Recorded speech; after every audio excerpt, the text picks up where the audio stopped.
Welcome to day 5, and in today's short video we will be looking how to resolve the scrolling nightmare of Power Query. So for those who are fairly new to Power BI, Power Query is the go-to place to apply all your data transformations and data shaping operations, right?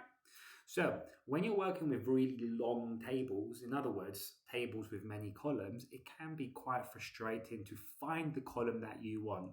So in today's video, we're going to look at 3 ways we can go ahead and resolve this. So to do it, first we're going to go to Power Query by selecting Transform Data. And we're going to go to my sales fact table for now, right? Keep it nice and easy. Look, I only have 9 columns in here, right? Nothing too complicated, but many times we're working with 30, 40, 50 plus columns, and it's a nightmare from having to scroll from the right to the left to identify the column that you need. So instead, go to the Home ribbon, go to Choose Columns, and select Go to Column. And imagine you want to identify the sales column in a very long list of columns here. Just select it from here, click OK, and then it will pinpoint the column you're looking for. Another way to do this is to go back to Choose Columns, and rather than Go to Column, actually select Choose Columns.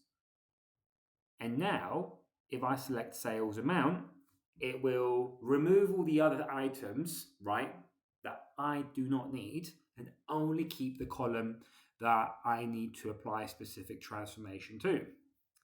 The last thing I'd like to show you is this.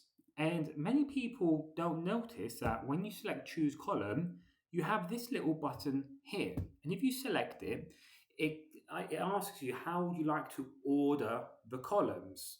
The default is natural order, or you could do it by name, in other words, alphabetical order.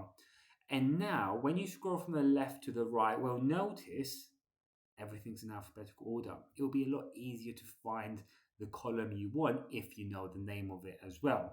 But I'm not the biggest fan of this. Tell you why. I like my columns to be in natural order due to some data modeling best practices. For example, I like all my primary keys or unique identifiers, I should say, right at the beginning of my tables, and this would usually shift stuff around. But anyway, that there was 3 ways on how to identify columns in Power Query.